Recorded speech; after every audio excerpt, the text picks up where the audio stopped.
Hello guys and welcome back to my channel.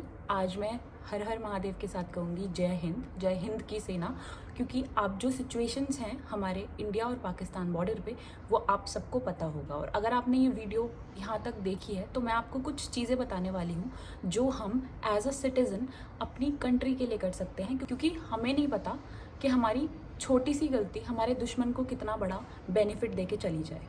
ठीक है, तो मैं बात को घुमाऊंगी नहीं और मेरा वीडियो ये छोटा ही होने वाला है, तो मैं मोटे मोटे कुछ पॉइंट्स बताऊंगी जो मैंने कल महसूस किए, जो ट्विटर पे चल रहे हैं। तो एक लड़ाई जो है वो चल रही है हमारे देश की सीमाओं पे, ठीक है, जो हमारे सोल्जर्स लड़ रहे हैं। और दूसरी लड़ाई जो है वो चल रही है ट्विटर पे, जहाँ पे बहुत पाकिस्तानी नेशनल्स जिन्होंने फेक अकाउंट बना के इंडियन आइडेंटिटी के साथ फेक अकाउंट बना के वो इंडिया के लोगों में ही हैवॉक और कन्फ्यूजन क्रिएट कर रहे हैं इंडिया के बारे में गलत बोल के। देखिए, कुछ नहीं मिलेगा हम इंडियंस को ये उनसे लड़के, ठीक है, ट्विटर पे लड़के कुछ नहीं मिलेगा। बोलने दो, जो बोल रहा है बोलने दो। हमें पता है हमें अपना सपोर्ट करना है अपने सोल्जर्स को। अब बहुत ऐसे अकाउंट्स हैं और बहुत ऐसे न्यूज़ चैनल्स भी हैं जो छोटी से छोटी information just for the sake of views, just for the sake of publicity, वो छोटी छोटी इन्फॉर्मेशन भी उनको बिग ब्रेकिंग न्यूज़ बना के चैनल्स पे पब्लिश कर रहे हैं। उससे पता है क्या हो रहा है? उससे हमारा जो दुश्मन है उसको कोई ना कोई की पॉइंट मिल रहा है और वो वहीं से फिर हमें हमला करने की कोशिश करेगा। कराची वाटर पोर्ट तोड़ दिया और सियालकोट पे कब्ज़ा कर लिया, लाहौर पे कब्ज़ा कर लिया, ये सब फेक ही तो है। ऐसा कुछ हुआ है? हमें सिर्फ उन चीज़ों पे भरोसा करना है, हमें सिर्फ उन चीज़ों पे ट्रस्ट करना है, उन चीज़ों को मानना है जो कि ऑफिशियल सोर्सेज से कंफर्म होके हमारे तक आए। ठीक है, न्यूज़ चैनल यार प्रोपोगंडा चलाते हैं, उन्हें कुछ मतलब नहीं है, उनको सिर्फ व्यूज़ चाहिए, उनको पैसे चाहिए, उनको कोई मतलब नहीं है कि सोल्जर्स कितने मर रहे हैं, क्या हो रहा है, कुछ उन्हें फ़र्क नहीं पड़ता। ठीक है, बहुत अच्छे कुछ न्यूज़ एडिटर्स या फिर न्यूज़ रिपोर्टर्स हैं जो ग्राउंड ज़ीरो पे रिपोर्टिंग कर रहे हैं। मैं आपको उनका नाम बताती हूँ। तो पहले हैं Aditya Raj Kaul, he is executive editor TV9 network. ठीक है, दूसरे हैं Siddhant Sibal, he is assistant editor foreign affairs at WIO news bylines in DNA newspaper, और वो प्रीवियसली DD न्यूज़ लाइव के साथ भी एसोसिएटेड रहे हैं। और तीसरे हैं Shiv Aroor, he is managing editor NDTV anchor India matters @8 PM, जो कि Monday to Friday NDTV India पे आता है। तो ये तीन जो हैं वो इस टाइम पे बिल्कुल इन्फॉर्मेशन जो है, अगर आप ट्विटर पे हैं तो इन तीनों को फॉलो करिए। बहुत सारे चैनल्स हैं, आप देखेंगे ना ट्विटर पे इतने सारे ट्विटर हैंडल्स हैं जो क्या कर रहे हैं, एक किसी ने पोस्ट डाली और वो पोस्ट एकदम से बूम हुई, ठीक है, बहुत लोगों ने देखी, तो लाइन से 15-20 जो वो चैनल वाले पेजेस हैं वो उन्हीं उसको न्यूज़ को डाल देते हैं। जैसे कल एक न्यूज़ उड़ी थी कि फॉरेन मिनिस्टर जो हैं डिफेंस मिनिस्टर जो हैं उनको अरेस्ट कर लिया पाकिस्तान के, या फिर कराची पोर्ट को तबाह कर दिया, या फिर लाहौर पे कब्ज़ा कर लिया, सियालकोट पे कब्ज़ा कर लिया। यार क्यों मजाक बनवा रहे हो अपनी कंट्री का? हैं, आपको आपकी इस टुच्ची हरकत से कितना मजाक उड़ रहा है हम लोगों का, आपको पता है? हमें कुछ फ़र्क नहीं पड़ रहा है, ठीक है, हम अपने घर पे बैठ के फ़ोन चला रहे हैं, हमें कुछ फ़र्क नहीं पड़ रहा। उनसे पूछो जो अपने घरों को छोड़ के, अपने परिवार को छोड़ के हमारे लिए वहाँ पे लड़ रहे हैं, मर रहे हैं। हमें कुछ फ़र्क नहीं पड़ रहा। हमें तो सिर्फ अपना फ़ोन उठाना है और यहाँ पे लड़ना है, उनको गाली देनी है पाकिस्तान वालों को। यार कर सकते हो, लेकिन आप इतनी इंटेंसिव और इतनी मतलब इन्फॉर्मेशन मत पब्लिश करो ना। एक अभी स्क्रीनशॉट है, मैंने एक फेसबुक पेज से लिया है, वो स्क्रीनशॉट जो था उसमें हमारे जो इंडिया है उनके रफेल जेट जो है वो किसी पायलट ने चलाया है जो कि कश्मीरी मुस्लिम है। ठीक है, तो अब मतलब जस्ट टू गेन व्यूज़ वो बंदे ने इस न्यूज़ को डाल दिया कि देखो एक कश्मीरी मुस्लिम जो है वो हमारे बंदों को मार रहे हैं और दूसरा रफेल जेट से उन्हीं को मार रहा है। यार क्या दिखा रहे हो आप?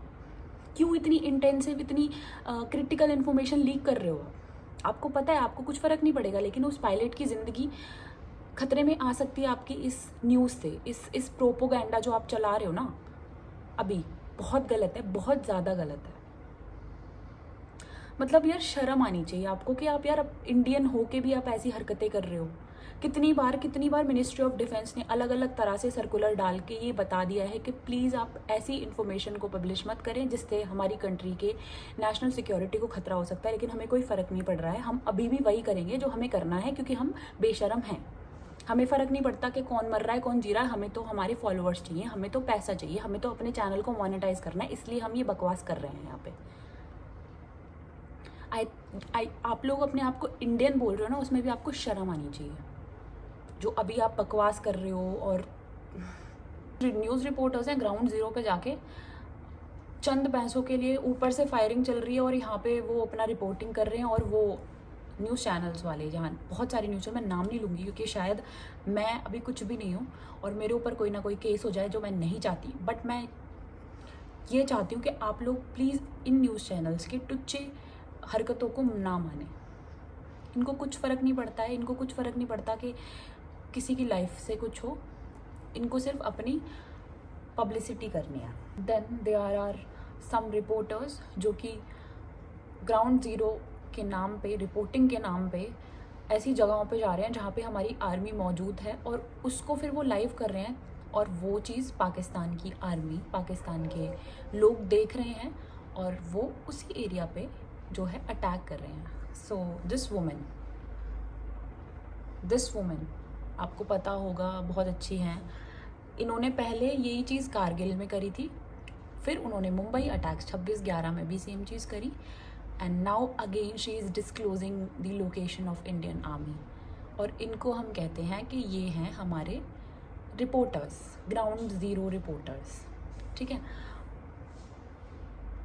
मैं आप लोगों से हाथ जोड़ के निवेदन करती हूँ कि कुछ भी ऐसा शेयर मत करिए, कुछ भी ऐसा मत डालिए जिससे हमारी आर्मी को प्रॉब्लम हो, हमारी इंडियन डिफेंस को प्रॉब्लम हो, क्योंकि कहीं ना कहीं हमारा ही लॉस है।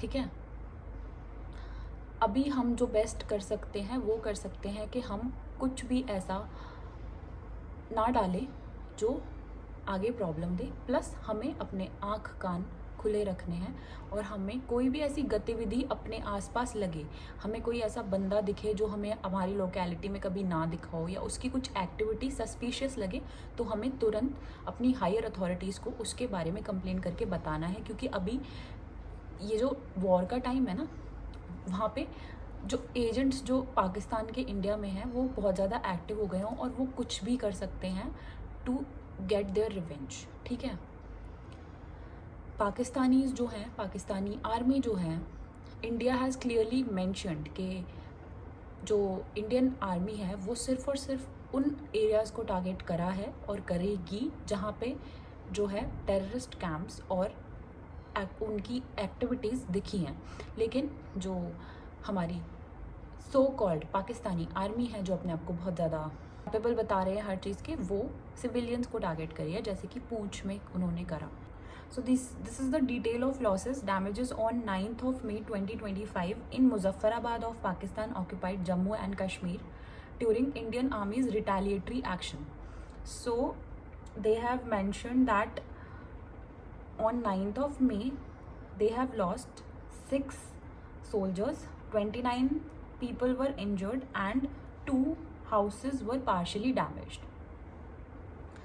Now from 7th of May to till date they have lost 17 individuals, 51 as I said 51 were injured, and 139 houses were partially and fully damaged.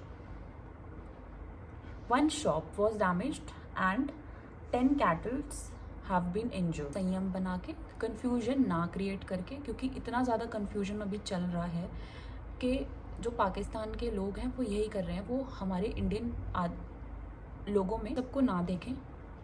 Please for the sake of our country हमें अपने साथ एकजुट रहना है, और वो चीज़ें नहीं करनी जिससे हमारे दुश्मन की मदद हो। इसी के साथ विदा लेती हूँ। Thank you so much. जय हिंद, जय भारत, हर हर महादेव।